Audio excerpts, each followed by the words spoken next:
और जगमाल भाई बड़ा लड़ाकू किस्म का आदमी, डेली कहीं ना कहीं से लड़ाइयां करके आता, और कोई बाहर वाला नहीं मिलता तो घर वालों में पीटता किसी ना किसी को।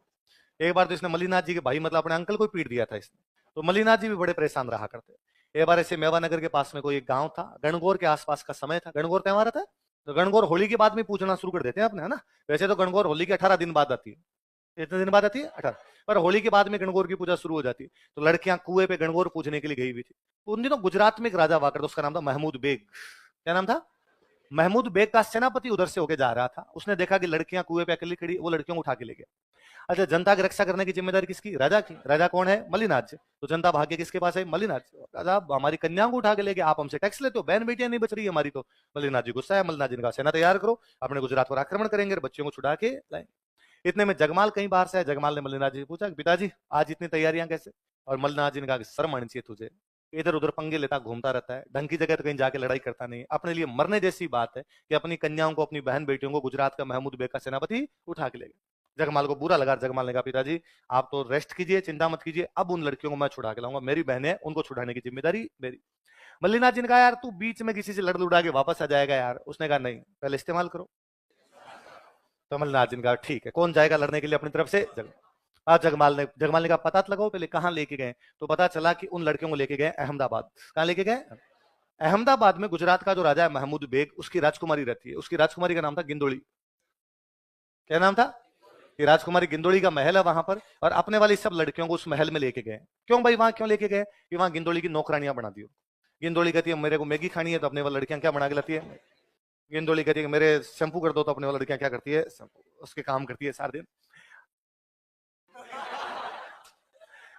चलो कुछ भी ऐसे कोई काम जी, कोई महल में जो काम हो करती होगी। तो कहा कि भाई तो जगमाल ने कहा अपने महल पर अटैक करते हैं, महल पर अटैक करके उन कन्याओं को लेके जाते।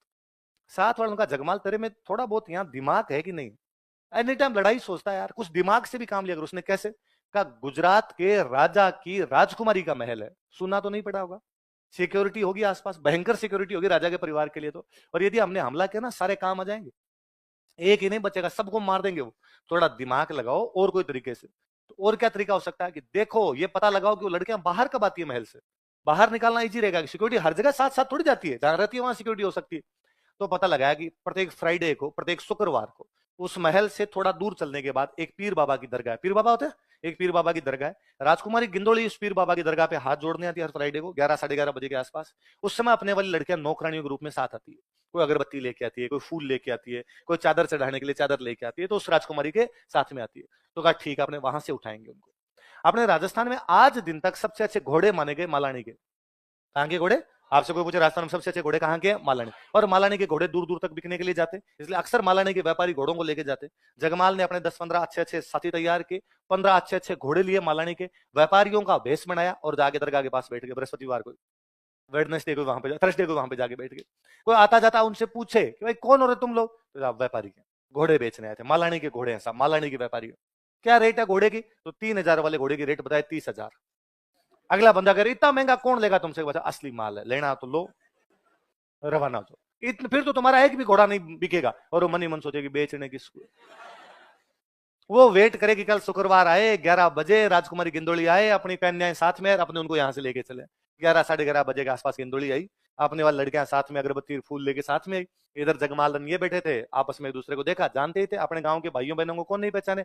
और सबने कहा भाई आ जाओ। लड़कियां दौड़ी दौड़ी आई, सब घोड़ों पे बैठी, वहां से निकल गए। जगमाल ने गिंदोड़ी को बिठा लिया।